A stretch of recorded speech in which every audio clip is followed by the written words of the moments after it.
you so much for being here. Absolutely. This is great. Yeah. This is the Karen Mitches podcast, and I've got Jess Goddard here, another Toronto area comedian. Speaking of Toronto, I drove here like for once, and it was horrible. Oh no. I know, like I don't have a car. Like I borrowed my parents' car from Mississauga, and I drove here, and oh my God, how do people do it? I think it's actually worse than it was before, because is this the whole Gardner thing? Yes. Well, it's that, and also, it's that, and it's also even just navigating through downtown. Like, admittedly, like I come up through like Bay Street, so like right downtown, but like, those movies where there's like no likable characters. It's like you're like, why did they make this? Yeah, a little bit. It's what it is like between the cars, and of which in this case I was one, and the cyclists and the pedestrians. I'm rooting for nobody. Everybody's horrible. The drivers are horrible. The cyclists are horrible. The pedestrians are horrible. And I am all of these things at different times. But just like, oh my God, it's just, I never thought I'd be this person, but like the antisocial behavior, like, I'm sure anybody listening to this does this, but like the thing where the hand is the stop crossing hand comes up, and it's got like 3 seconds, and there's always people who are like 3 seconds, I can make it, and like walk at a leisurely pace across, and you're like, no, you realize the ramifications of you. Like, this is when that car needed to be able to turn so that all the other like there's a flow. There's a system here, people. The cyclists are like, there's just nobody. Everybody's horrible. Everybody's like in it for themselves. It was a horrible experience. So I'm happy to be here, settled. But what do you think is the least frustrating way to get around? Yeah. Oh God. Oh, we could do 3 hours on that. I don't know, because the TTC is a night. I want to say it's walking, because you can't leave your car. No, you can't just be like, I give up, and like get out. I think about that all the time. You can't leave your car, and there are so many. If you grew up in the suburbs like I did, you don't think of it this way, but in the city, you become so aware of it. There's so much that can go wrong when you're in a car. Like any a construction or an accident, or like even just finding parking. Like you could just be like, I'm gonna park here when I get to my destination, and it's full or something, and you're like, well, wait, like where am I gonna park now? Like there's so many things that can mess with your ability to get where you need to be. Just go shopping or whatever you were gonna do. But walking, I agree. Walking is the only way. I mostly walk everywhere downtown. If anything that's under like, I would say like an hour walk. Yeah, I'm walking there. And I don't know how to explain this to people who don't live in the middle of a big city. Is that like, yeah, I could save money or save time by driving or being on transit, but it's almost always better to walk. If you can walk there in an hour, you walk there. Yeah, because in a car, like I've gone through this with people, right? Like all the alternatives in a car, as I explained, like there's so much that can go wrong and prevent you from, like if you need to be somewhere at 8:00, there's so much that can happen and you will not get there at 8:00. Any number of things. If you take the transit, same kind of thing. Any number of things can prevent you from getting there at 8:00. Yeah. If you take Uber, it's kind of the same thing. You don't have to worry about parking. But even I've noticed, I don't take like Ubers or Lyfts very often, but I've noticed lately it can be really difficult to, like, they'll change. Like there's been a lot of people who take these a lot probably know what I'm talking, like, one's coming in 7 minutes and it's been 9 minutes and it says it's 5 minutes away, and then suddenly that one cancels and then it's finding you another, like, and same kind of thing. It could also run into traffic. So but walking is the only thing that you can rely on. Because you know your own pace. Yes. You can rely on yourself to get there. Yes. It's so stressful getting around. Like, this is why I've had it like up to here with downtown living. Like I'm 30 now. Like, do you think you'll make the move back to the suburbs? No, not to like the suburbs proper, but I'd like to go live somewhere in the States, really anywhere where I could like have land. I'm like one of these people. I'm like, I want land. I want a homestead. I love it. Yeah. And it's funny because my boyfriend's like, okay, but you know, if we have like chickens, we're gonna have to like, part of it is you kill the chicken, eat the chicken. I'm like, no, I can't, no, I'll know them. I know those chickens. You have like the country dream, but you have the suburban stomach. Truly. Yeah. But I like it because I feel like, so I grew up in London, Ontario, which is, I want to say it's kind of, you're from Mississauga. So we're both, I want to say suburbs, right? Like residential. I think of London as like a city, but I'm sure you grew up the same way someone in Mississauga would. Yeah. And I guess what I'm getting at is like, I had like a big city dream, but then sometimes people have a small town dream, which I was always like, what? No, why would you do that? But then I think about having kids and raising them in the middle of nowhere, and I just think they'll hate my guts because I would have hated living in the middle. I always wanted to live in the city. Yeah. I always wanted to like live in New York City. And living in the suburbs wasn't enough for me. And then I think of like little like mini Jessicas who are gonna be in the middle of nowhere. If they're like me, they'll hate it. They'll be like, how could you raise us here? There's nothing to do. There's no, like, they'll hate it. But what state do you picture the most? Tennessee Tennessee is my dream state, I think. Is it what about Tennessee?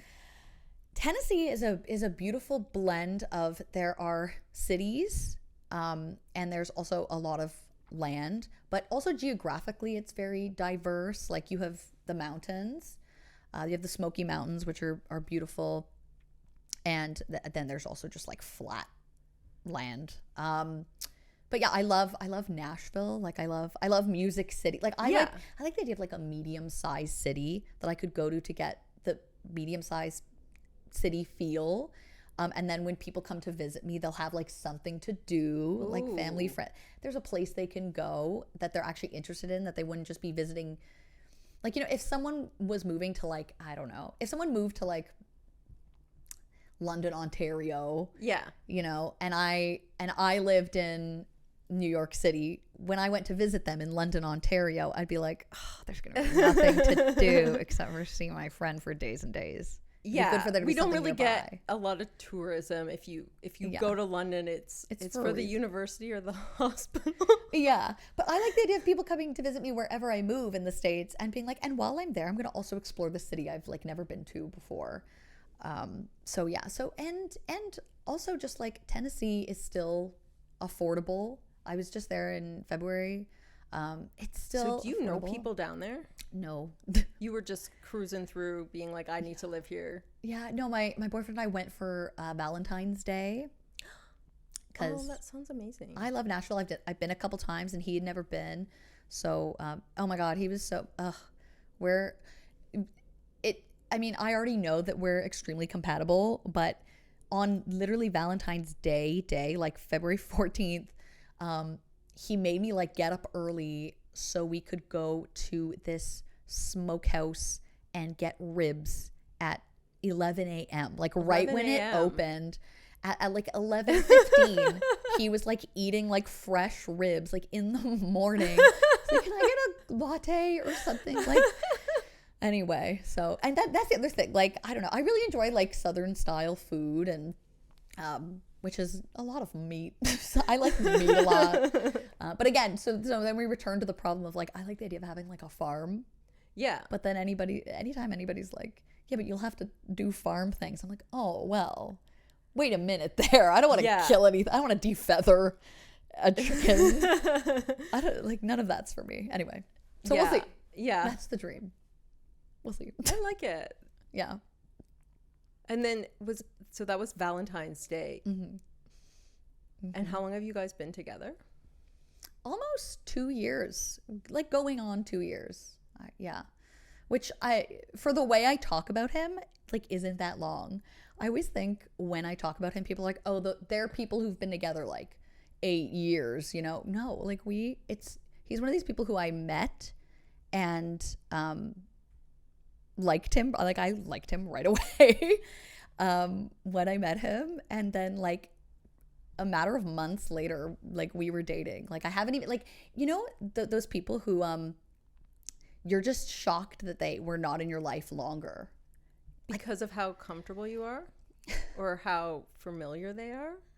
Yeah, because meeting him was like re-meeting someone I met when I was like 8 years old. Oh my God. And like moved away. Like my best, like if I had a best friend who like moved away when we were 8 and then I never saw them again and they came back. Oh, that's beautiful. A little bit. Yeah. That sounds... We have so much in common. Here's what it is. I'm sorry. This is what it is. It's that it's crazy for me to believe that he was like out in the world existing and we didn't know each other. That's wild to me. Like, oh, in 2019, you were alive. Like you weren't just grown in a lab for me. You had like a whole separate life narrative. Anyway. I read this thing. It was like when you find your person, it won't be the love at first sight you thought you'd have as a child. It'll be more like, oh, this one's familiar, or like, yeah, this makes sense. Yeah, it's true. Like there are some with him.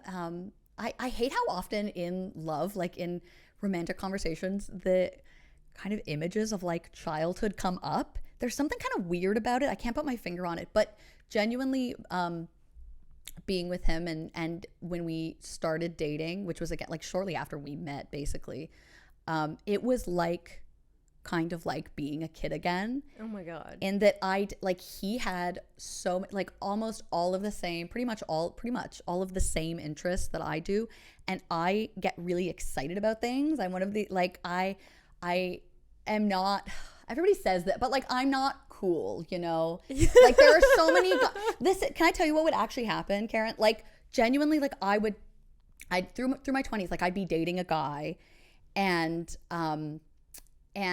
you know, we'd go on like a date to like a cool restaurant or bar, and then maybe on our second date we go to like another cool restaurant or bar where I'd like get all dressed up and look pretty, whatever. But then maybe on the third date I'd be like, you know, it'd be fun, like what if we like went bowling? Yeah. Or like mini golfing or something. And these guys would look at me like I had 6 heads. Like, why the fuck would we want to do that? Like, because it's anyway, with him, like any crazy thing I wanted to do, and he half the time was suggesting these like, on like our third date, we went to like the Sir Arthur Conan Doyle room at the reference library. I don't know what this is, but okay, I want to. That's the guy who wrote Sherlock Holmes. Yeah. And they have a room. They have a room at the reference library that is dedicated to his works and works adjacent to Arthur Conan Doyle, like Victorian literature and mystery literature. Oh, that's wonderful. Yeah, and well, it's a lot of like truly like rare historical pieces. So and he says to me now that he was like so nervous to propose doing that. Because he thought you might be like, that's really lame. Yeah. You're keener. No, but I loved it, obviously. like, you know, when somebody, I don't know, like when somebody makes you feel small for something so sincere. Again, like me being like, why don't we go bowling? And someone's being like, why do you want to do that? Like, you're like, oh, like. Yeah, no, that's the like, worst. Like, okay, like, yeah, you're right. I guess that's stupid. We're not little kids at a birthday party. That's dumb. But anyway, I should stop. Like, this is just gonna be like all about how he's the best. But yeah, it truly meeting him was it was like being like a kid again. And I love that. Yeah. I also when you said something about being not cool, it reminded me of. Because you were part of my reading. So I'm just going to explain this. I wrote a screenplay and I got a bunch of mostly comedians together so we could read it out loud and I could hear what it sounds like and get some advice. And you were one of the readers. And I think you were the only person that wasn't reading someone they could have played if we were to make it. So, because most people read their own age and their own gender. And then I had this because most of the parts were, 25 to 45-year-olds. And then I had this one character that's elderly, and I had you reading it. I kind of apologized to you because I was like, sorry. And then you were like, no, I was late to her. Yeah, it was great. Oh, she was me though. Like, I remember that character. Like, yeah, she was so enthusiastic and energetic and like she was right. I'm right about that. Yeah. I want to say like a do-gooder and a positive person. Yeah. But she's not a dummy, right? Yeah. Yeah. But she didn't have like a cynical energy like some of the other characters did. Yeah. Which, yeah, I would say I probably performed that well. No, I loved her. I thought she was great. But can I just tell you, like, it's funny you repeating that. It's like so many authentically cool people love to talk about how they're not cool. Yeah. You know, like, no, cool people love to pretend they're not cool. But do you know the person I'm kind of, like, the type of person I'm describing? Like, there's a lot of people, they're very cool, but they also like math or comic books. No, I'm talking about people who are undeniably cool, but want to reject that label because it's cooler to not identify as cool. Yeah. But I'm like, but you are cool. I'm sorry. You get invited to, now I'm going to sound like me in high school, like I'm literally 30, but like you get invited to all the parties, you know, like everyone loves and supports everything you do, even when it sucks. Like you're cool. I'm sorry that you think it'd be cooler to not be cool, but you're just cool. So I remember there's another comic, Ray Gallimore, and she was on stage one time and she said something like she wishes people would invite her to do cocaine. Yeah. Like, not because she wants to do cocaine, but because people don't invite her to do cocaine. I know exactly what you're talking about, and I so identified with that. Can I tell you, Karen Mitches, literally, this is true. Nobody in my life ever has offered me drugs. In my life ever. And I know why. Like, I'm literally wearing, like, live slow, die old. Like, I get it. I feel like I have, like, undercover cop like energy, which is fair. I don't do drugs. Like, it'd be a waste, but so I love that bit. She's so smart. I love that you're embracing your undercover cop energy. Yeah, no, I knew exactly what she was talking about. She's brilliant. Okay, so maybe this segues a bit, but one of the things that I find really interesting about you is that you ran for office. Yeah. Can you tell me just, oh my and God, let's just go, how old are you now? 30. And how old were you when you ran for office? 28. Okay. Oh my God, it was like 2 years this time. The election was May 2022. Yeah. So I was like in the middle of it. And you ran for provincial or? For provincial, for the Ontario PCs, for the, oh my God, Toronto Centre. I almost forgot the name of the riding I ran. And it's the most obvious one. I know. Yeah. Yeah, sure. Ask me anything. Okay. I don't even know where to start. What motivated you? So here's the thing. I can't tell genuinely whether this is a story or not. Like, I don't know whether this is interesting to people. So I never know how much detail to give. I was already working for the provincial government. Okay. On the political side. And what's the political side? So basically at Queen's Park, so, you know, Toronto being the capital of Ontario, Queen's Park in Toronto is the hub of where the provincial legislature is. Right. And so the way government works generally, even at the federal level on a bigger scale, is that you have people who are hired to work for the politicians who were elected on a semi kind of temporary basis. So you're not like the bureaucrats That's who right. just have a job at Health Canada. Exactly. That's exactly it. Stay there. You were working for the PCs who were. I was working for the government who were the PCs at the time and still are. Okay. So I was working for different ministers. Like I was working for like the Minister of Labor and I was working for the Minister of Finance. Again, on the political side. So we were kind of making the decisions that we would instruct the bureaucrats to follow through with. So that's kind of... That was the starting point. Yeah. So I never know how much to... I never know like whether it's interesting to people, like how government works. So I won't go on. But yeah, so I want to know... I feel like you can go more detailed. Oh, yeah. No, about the election? Tell the story. Yeah. Okay. So I was working for the PCs under the umbrella of the government. And basically I got approached to, someone was like, here's the thing. We need someone to run in this riding that is not going to win. Yeah. Like, the PCs are not going to, like, turn, downtown Toronto blue. Like, I guess. Yeah.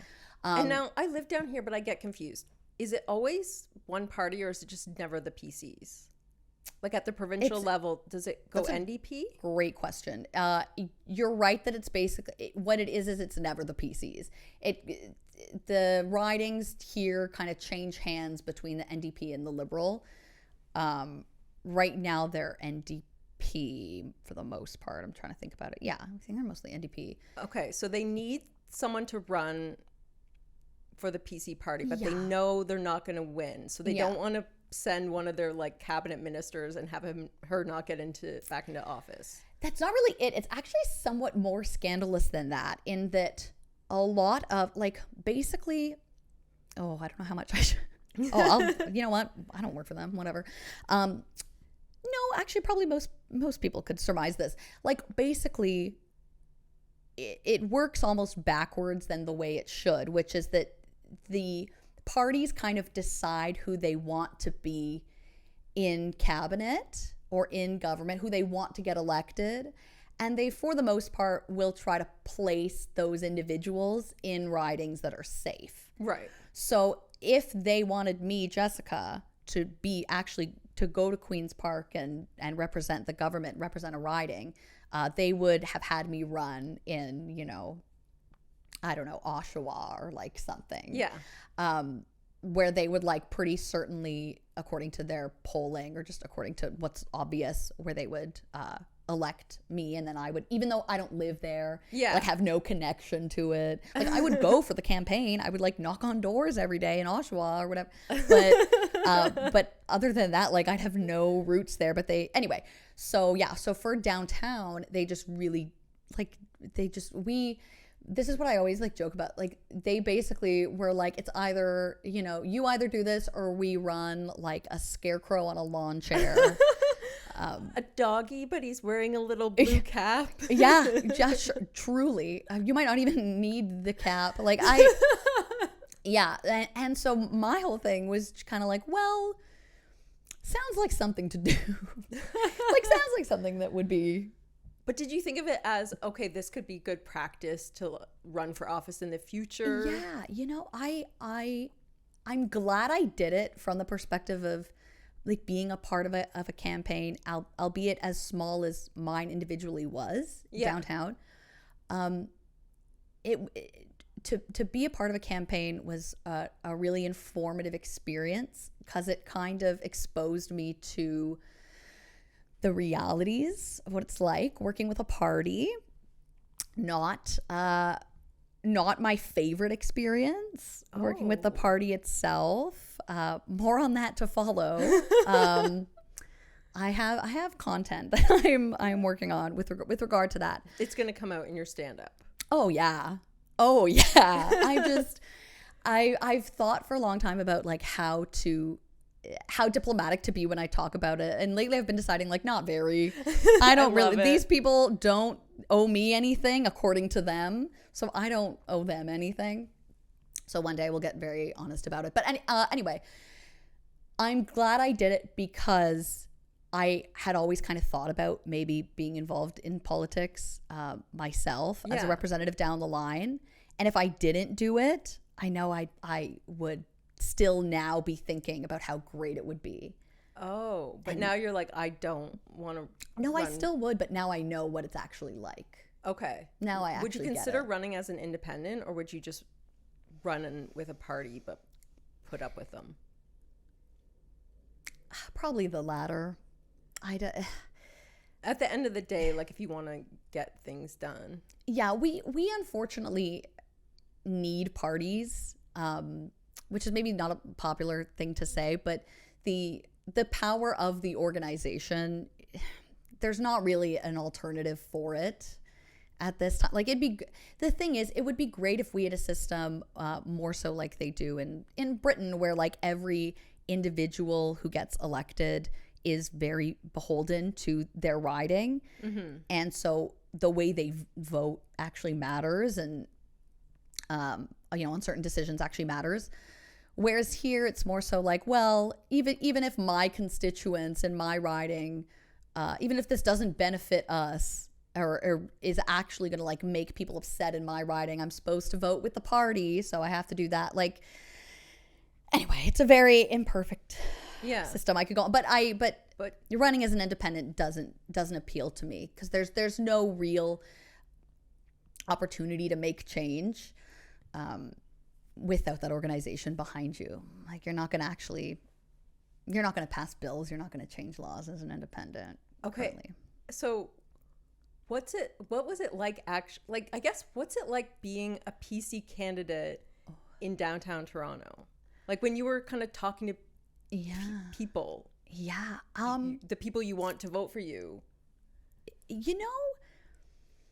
So door knocking specifically was kind of interesting. And I don't think I don't know whether it was just because I was the candidate, like my name and face are physically on the piece of paper I'm giving people, but I didn't have a lot of like super vitriolic response. Like, I don't think that the NDP or Liberal candidate going door to door would have that different an experience, in the sense that, like, for the most part, most people don't want to be bothered. So it doesn't really matter that I'm the PC candidate. They don't care what party they care that you're interrupting their dinner. That's exactly it. Yes, that's all the time, for apathy. Sure. That's what we have downtown. Yeah, like I'm sure if you were going to vote for the NDP candidate and they themselves came to your door, you'd be like, oh yeah, I'm going to vote for, like, you'd be maybe. Although one time I was at my sister's house and this candidate came to the door and he was against the Jets on the island,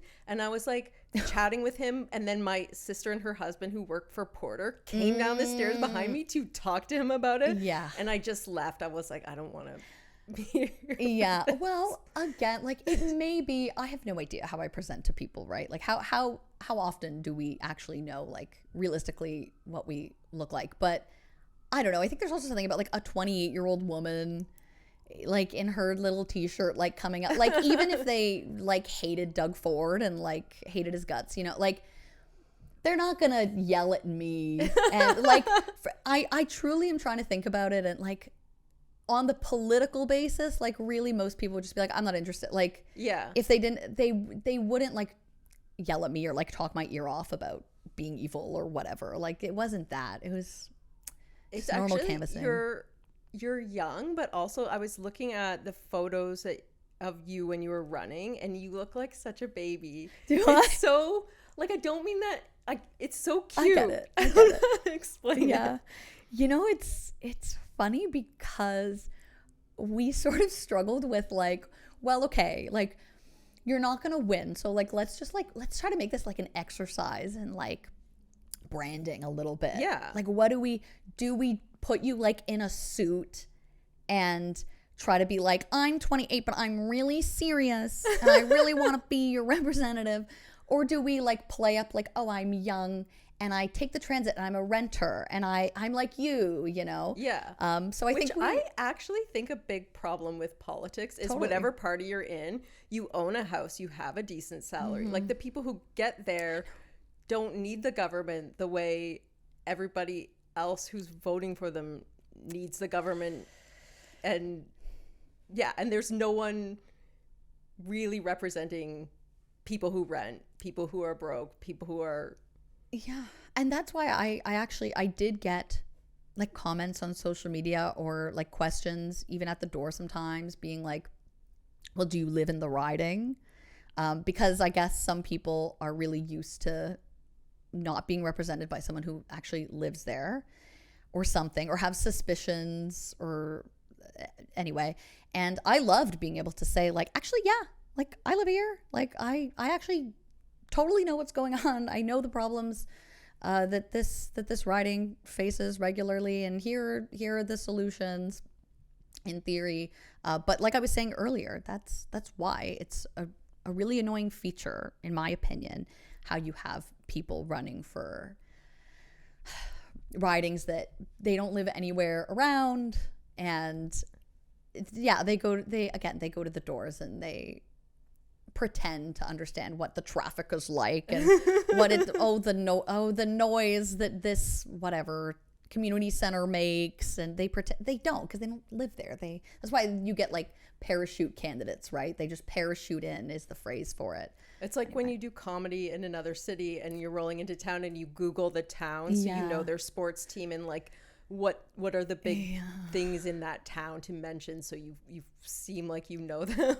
I know that. Can I just say, I used to, like, earlier when I first started, I had so much like Toronto specific material, and I would be like, everybody knows Toronto. Yeah, I can do these jokes, like not even super far away. It's not like I've been super far, but like I can do these jokes, and I get like Oshawa and that, but I don't know. I think out of reflex, a lot of times people are like, nah, I don't want to hear the Toronto jokes from the Toronto comedian. If you were from Oshawa and you just were talking about your town anywhere else, nobody minds. But when you're Toronto and you're assuming people know that Yonge Street is a busy street or something, because that's the kind of thing that might come up in a comedy where it's just like you're trying to say you're on a busy street, but you frame it into real life. So you say I was on Yonge Street, and then you go out of town and you think, well, everyone knows it's a busy street, but people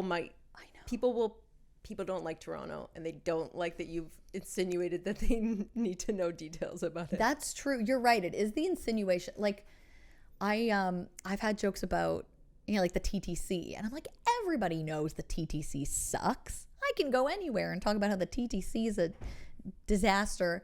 And again, I think it's just that people are like, even though I do know that, but how dare you bring that material here? Don't you have anything that actually applies to me in my life? And they're kind of right, I think. Yeah. They're right that I can do better, that I can bring them stuff that is more universal. We're there to entertain them, so I guess we could learn a little about them. Yeah, it's true. Well, I've had some people say, and maybe this is different in conversation, but like, I've had some people say it's so, I don't know about you, but like talking to other comedians and also like people who've been doing it longer, sometimes you get diametrically opposed advice. Oh. Like sometimes people will be like, oh yeah, you have to play to the room. Yeah. And then there's other people who'll be like, no. Like you tell your jokes, the jokes that you were always going to tell that are your best jokes. And if they don't like it, they don't like it. And I'm kind of like, oh, why would I always play to the room? Yeah. I guess I have like set material, but I have material I think is going to do better here, better there. Mm-hmm. Oh yeah.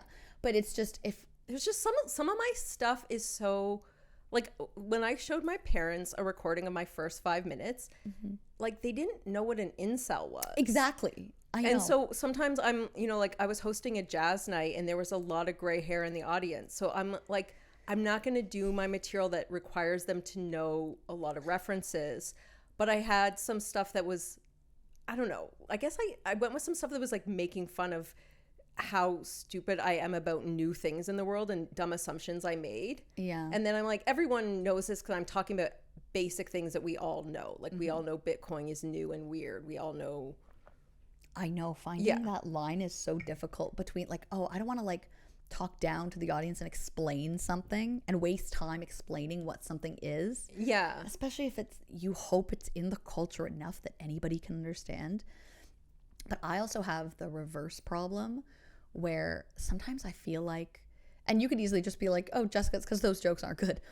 But sometimes I feel like I tell jokes that the punchline is related to like a historical event. Oh. That I think everybody has to know. Like everybody has to know basic history. And then it's like the super young people like don't know what the hell I'm talking about. Yeah. I'm like, really?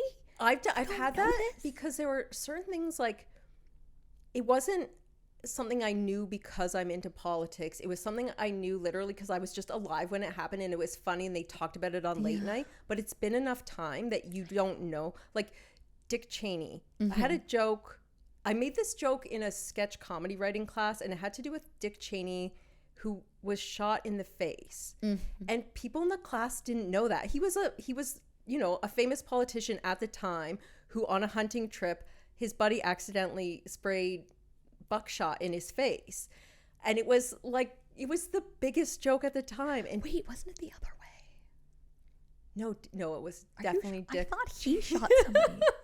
Oh, I don't know, Karen. Oh no, sorry. I think you're right. Shot Dick somebody. Cheney shot somebody in the Okay, face. okay. Yeah, you're right. You're definitely right. Okay, sorry. I was like, I don't know if I can let this one go. I saw Vice. I know what happened. Anyway, sorry. But yes, that's a perfect example. Yeah, I would think, there's so many. My Gen Z sister has no idea what that is. She doesn't know who Dick Cheney is, period. Yeah. Let alone like what he did, what happened to him, you know? God, it's the worst. Yeah, and then obviously you get the reverse with the older audiences. I'll try to like throw, like, I have some jokes that rely on like certain lingo, certain references that they have no idea what that is. And I feel bad. I feel bad because I'm there to entertain them.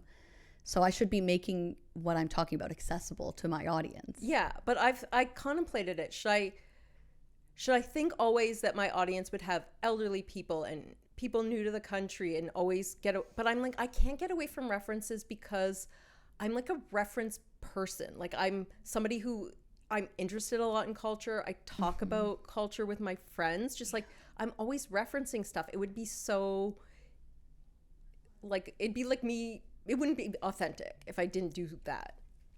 I know. But what's the solution, right? Like, do you write all new stuff that appeals to a room that's like totally universal? Like, yeah. And you can. I'm trying right now. So much of my new material is like, I want this to be able to work anywhere, like from here to Moose Jaw, like to any people. But it's hard. What do you think drives most of your comedy writing? Like when you're just putting together a new bit. The way I would describe it is that, you know how like songwriters, the lore around songwriting is that sometimes you're just like minding your own business and then an idea hits, or like Dolly Parton wrote I Will Always Love You in like 10 minutes kind of thing. Yeah. Versus like sometimes there's songs that like, you know, take months to write or whatever. You have to sit on an idea. It's like that. Like sometimes I have to like really labor away at just like a nugget. Yeah. And then sometimes an idea will come to me out of nowhere, like fully formed, like entire setup, punchline, like it's just like a complete baby born. And then other times, this is a horrible, but like other times the baby is like born in pieces, which is a horrible, but I'm trying to complete the metaphor. Yeah. But in terms of actual, of content, there's always just like something that I think it's mostly observational. I would have to say it's mostly observational. Even if the joke doesn't end up being an observational style joke, there's always, I'm so bad with these, like, you know, these writing prompts. I can't think of one. A lot of like comedy writing is centered around like a lot of the professionals or the courses or the books you buy or whatever will be like, make a list of 10 things you did today, and there's kind of little ways that they kind of try to coach you to make jokes out of things that aren't jokes. And for some people, I guess that works. For me, it doesn't. I need to have something already be funny to me. Does that make sense? So you're just like out and about, and then you think of something funny, and then that. I say observational because I see something or somebody says something funny. It's usually not that I'm just struck by an idea like out of nowhere. Yeah. I'm driving by something and I'm like, this is like this and this and that. Like something has to happen to me. Yeah. I can't just pull it out of thin air like some people, I think. It's so interesting to talk about like writing and how jokes happen. What about you? I think I did a comedy class and we learned to like write on a premise. So it's like, I feel this about that. And we would just write 10 of them out. And most of my bits just started with me saying, I feel this about that. And then, I also quickly jumped to just like, it's almost, I guess like a premise is like a thesis statement. It's like an idea. And then so it's just like, I would try to write on a clever thought and I found that was useless. So I would just write on like almost an absurd thought. And then you're just right from the get-go. Like, so one early one I can think of is I thought, you know, like it was something like about like Generation X is going to be like, I feel like they're going to be the funniest old people because they're going to do so much drugs. Right. So it's not like a thesis, like you're going to write a paper on it, but it's just something you can just say, and then you can build from there. You can just say anything really stupid and then keep trying to prove it. And then I feel like that's where I'm at, is just say a funny idea. Yeah, I get that. It's just, maybe we're saying the same thing. Like, I have to find something funny first. Whereas I think like a lot of comedy writing seems to be based on, don't look for the funny thing. Just make an observation about anything and write the joke from that.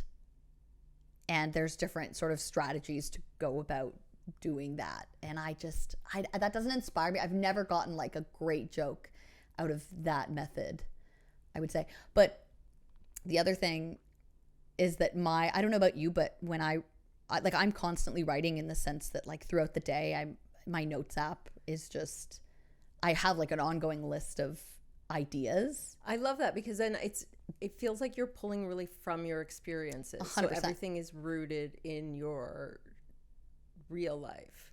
Yeah. Oh, for sure. But what I find kind of interesting about my own process is that that's everything from, like I was saying before, like, like a fully formed joke that's like all pretty much verbatim, it's done, to like just like, I don't know, like I'll look in and it'll be something fully finished, and then like right next to it or right under it, it'll be like fishing poles.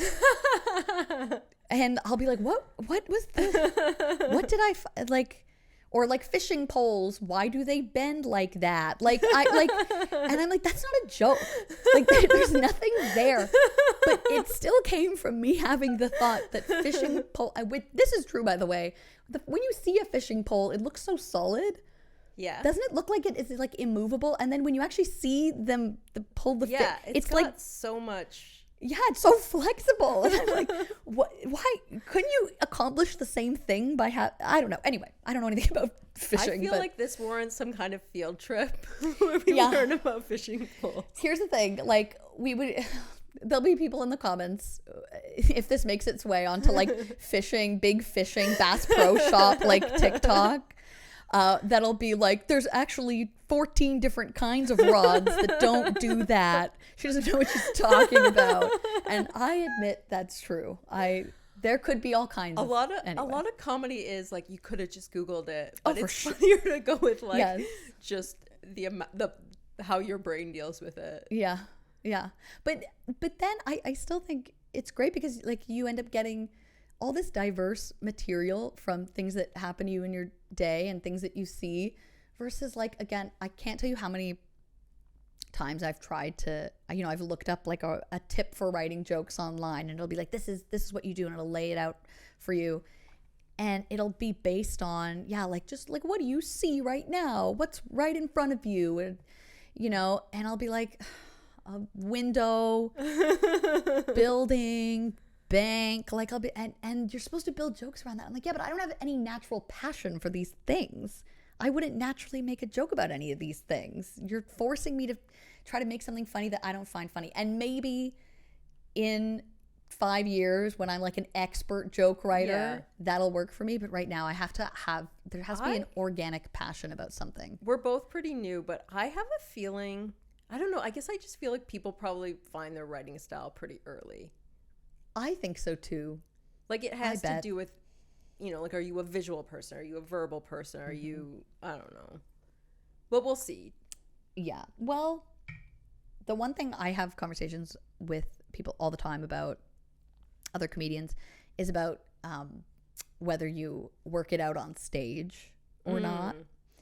And I have discovered, and I'm sure many comedians have been unfortunate enough to have to sit through my sets that are like this. I cannot, I've never had a good outcome just going up with like, oh yeah, fishing poles. I'm going to riff on fishing poles for 5 minutes and I'm going to get something. Never.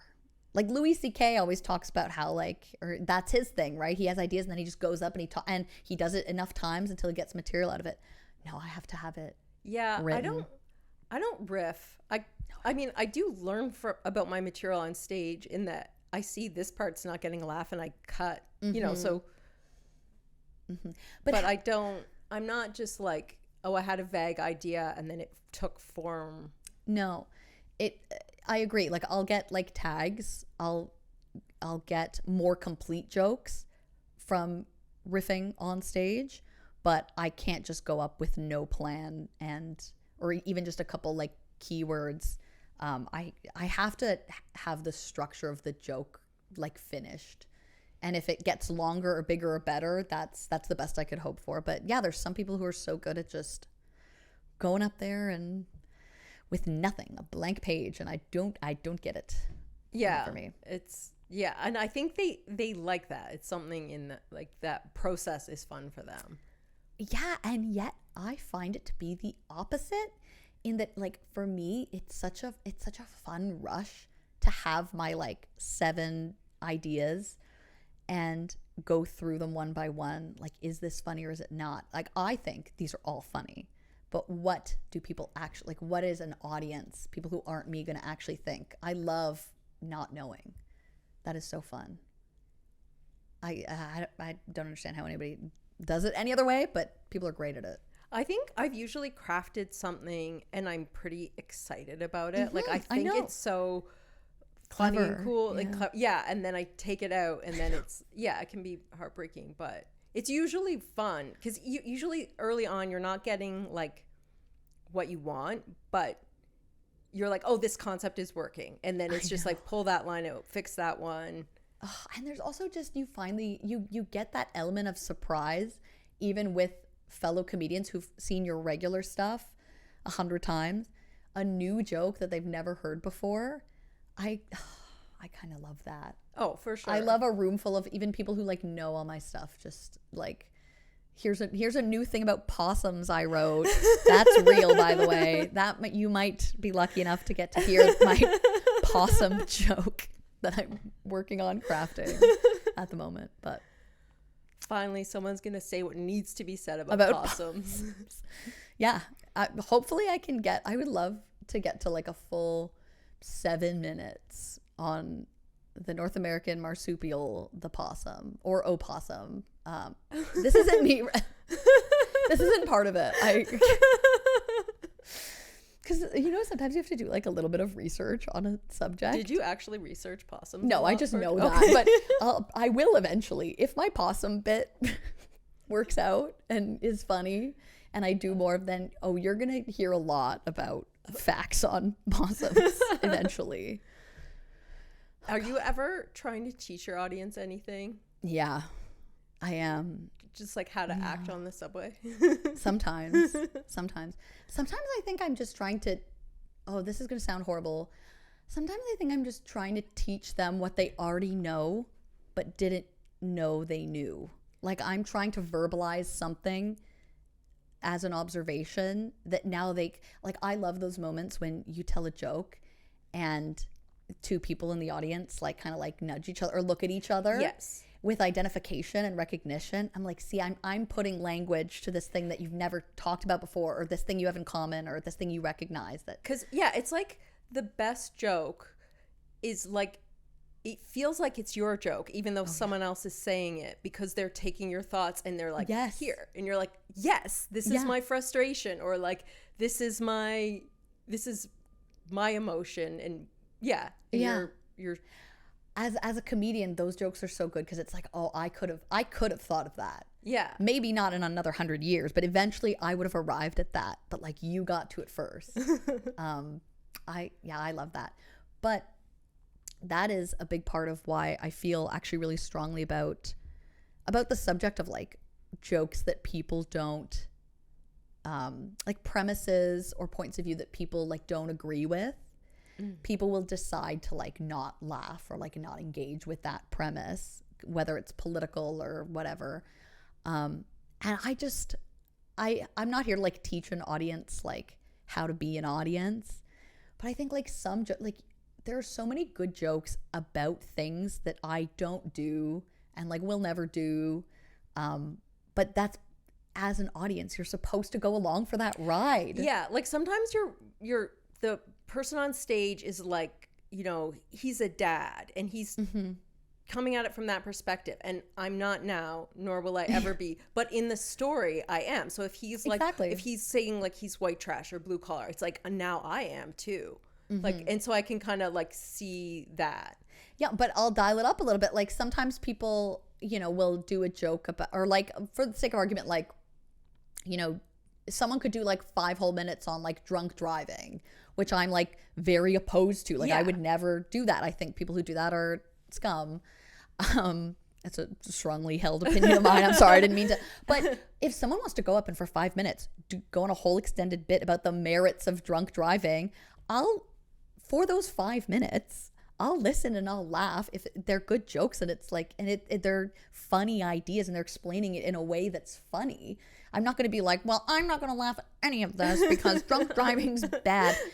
And that is an example I think I would be bold enough to like extend out to a lot of other concepts in comedy. Like there's a lot of subjects that people don't like to talk about because they're obviously opposed to that crime or whatever. Yeah. And I'm like, yeah, but no one here's doing that right now. Like just go along for the ride in the mind of the comedian. You know, be a sport. That's the point of you being here. Do you ever try to take your audience somewhere that you know they're not going to want to go? No, I wouldn't do that deliberately. For even like my darker jokes, and I would say I have some, even for my darker jokes, I'm not trying to upset anybody or like make anybody or like trigger anybody or whatever. I ultimately want them to have fun at the end of the joke. I guess you're not trying to challenge people or I don't know. Like I remember years, like 20 years ago, hearing this pedophile joke, but it was like really funny and being like, I can't believe I just laughed at that. Yeah. And then I think some people are motivated. They're like, I want to get people to laugh at 9/11 or whatever. But I'm not like that either. Like I don't try to challenge anyone. I think in principle I would and maybe I will try to challenge people, but at the end I want them to laugh. Like that's the goal. The goal isn't to just go up and say something controversial or edgy just because I'm a person standing, you know, in front of a microphone, which I think obviously, I think most people would agree a lot of the times it can inelegantly like cross over into that. Yeah. Where it's someone who just has always wanted to say this thing and they have their chance to say it. I'm like, no. It should, stand-up comedy, it should be a joke. You should be trying to entertain us. I think it's like any art form where it's like you have to take something that is true to you and then give it to the audience in such a way that they can appreciate it. Yeah, like something real about you that other people can connect to. Yeah, that's like all art, right? Like all artists are struggling to like communicate and hope that like their thought or feeling like launches from them and like lands on somebody else as complete as it can. And that's why comedy is so kind of fun and risky, because in an audience, sometimes it'll land half the time, literally like land, and the other half it just like won't. It'll just miss. And it's the same joke. You know, you're the same person. Do you think there's something about you that made you end up here and not in some other art form? Oh, I mean, ideally, maybe this is maybe just like comedian brain or whatever, but ideally I would do all kinds of other art forms. Like most comedians, right, ultimately are interested in branching out and exploring. And I wonder, I have a theory that maybe it's because we think this is like too easy. You know, like even if you reach the highest height of what this is, I wonder if you always have this complex that's like, ultimately, I'm just standing in front of a microphone. I feel like I ended up in stand-up comedy because I don't have the attention span to write longer stuff. Oh, interesting. And it's like my whole life, I was like, you know, the best thing you could be in the world was a novelist. But like, me too. I don't know how to do that. So stand-up it's like you just have to write 2 minutes and then you can immediately go perform it. And you are right about, you know, if you like acting on some level, but you thought, oh, but if when I'm acting, it's somebody else's words. Like here you get the authorship, and you can be very much just telling people about your day, your anything, like anything you've ever wanted to put out there. That's a really good way of putting it. I feel the same way in that anyone who knows me, like I'm a writer first. Like everything I like, obviously I like writing. If I could do anything, I would, with regard to comedy, like I would write instead of perform. Like if I only had to choose one. Some people love performing. I really like the writing, but you're right in that with it, like a novel or something, there's this risk of like, oh, you could spend months, years on something that isn't good. Yeah. And then you've spent all that time on it. But with a joke, it's like, yeah, you can write. Sometimes jokes take a long time to write, don't get me wrong. But you can kind of know fairly instantly or after only like a few number of occasions whether something's funny or not. And it's almost like that version of the instant gratification that like most people do have some kind of opposition to. Everywhere else in life, we're kind of opposed to instant gratification in principle. Yeah. But with this, it's so like, I feel like this made me more likely to how do I say this? Like I wrote a first draft of a screenplay, and I don't think I would have done that if I hadn't been doing this stand-up, because this stand-up somehow getting the gratification made me like believe it's possible, and then got me to kind of sit down and do something longer. Whereas if I just tried to write this screenplay, which I had before, and I'd just given up, 'cause at some point you're like, oh, this is garbage. I know. So yeah, I kind of think not everyone. It may be beneficial to other writers to try stand-up. No, well, a lot of other writers, different types of writers, don't have the sensibility, I don't think, to perform. Yeah. Like I would argue that crossover is actually quite minimal. When I mean, not that I know too many writers, actually. I wish I knew more writers, but like professional writer. But a lot of the time they seem to have some kind of aversion to like performance, I would say. But yeah, like some writers are famously reclusive or antisocial there's a lot. I forgot about that. Like people won't go on tour for it. People who stopped leaving their houses. Oh, for sure. Just like live in a cabin in the woods. Yeah, J.D. Salinger did that. Truly like lost his mind in the woods, like a lot of great writers. No, but I hear what you're saying on the screenplay, because here's the problem with long form projects, right? You know this.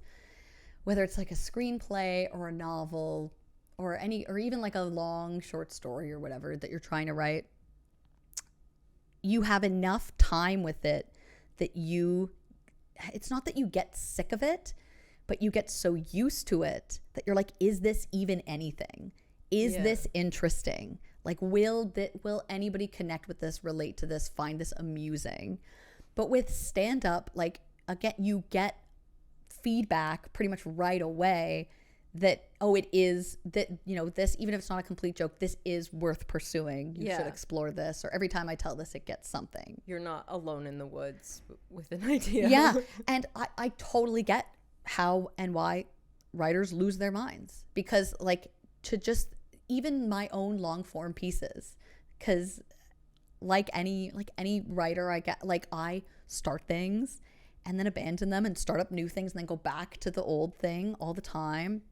I get it. If it's just you, it's on the same, like stuck on the same magnum opus for like 4 years, like, oh my God, like it must be terrifying. It must be, because they need support groups. Yeah. Well, and isn't it fascinating that your fears in that arena can be totally validated by the fact that people do work for years and years at something, and it comes out and everyone's like, oh, that's awful. And everyone talks about it, being like, oh, this writer, their first book was great, this one sucks, they're the worst. Like that happens. That's not an irrational fear. I'm a huge Game of Thrones fan, and sometimes online people will just say like George R.R. Martin is gonna die before he finishes the series. And I'm like, He has the internet, you jackasses. Don't say that. Oh, that's true. Yeah. You think he's on the internet, though? You think he's I feel like scrolling if Reddit? you say it interestingly enough, it becomes a meme and it runs by him, and that probably hurts his feelings. I always wonder about trying that. to write the rest of my books for me. I always wonder about that. Like, if I was like a huge stand-up and people knew who I was and all this, if there was like an active meme about me, I feel like someone in my life would tell me, but I don't know. Oh yeah. You think? I don't know. I would find it really, if it was like my sister, to be like, by the way. I think I know which of my sisters will be the one to tell me. Oh yeah? Okay, well. I love them both, but there's that one sister who knows, she'll say it nice. Okay.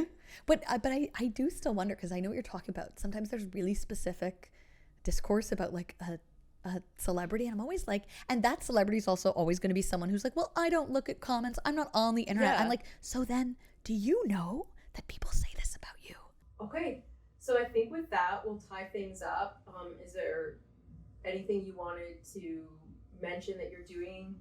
Oh yeah, on June 28th, which is a Friday, I'm going to be in the Intimate series, which is going to be at the 401 and Leslie.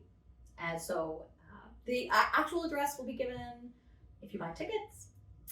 It's about a month from now, so lots of time. But yeah, so I'm excited about that one. That one's coming up. Amazing. Yeah. And this has been Jess Goddard on the Karen Mitches podcast. Thank you. Thanks, man.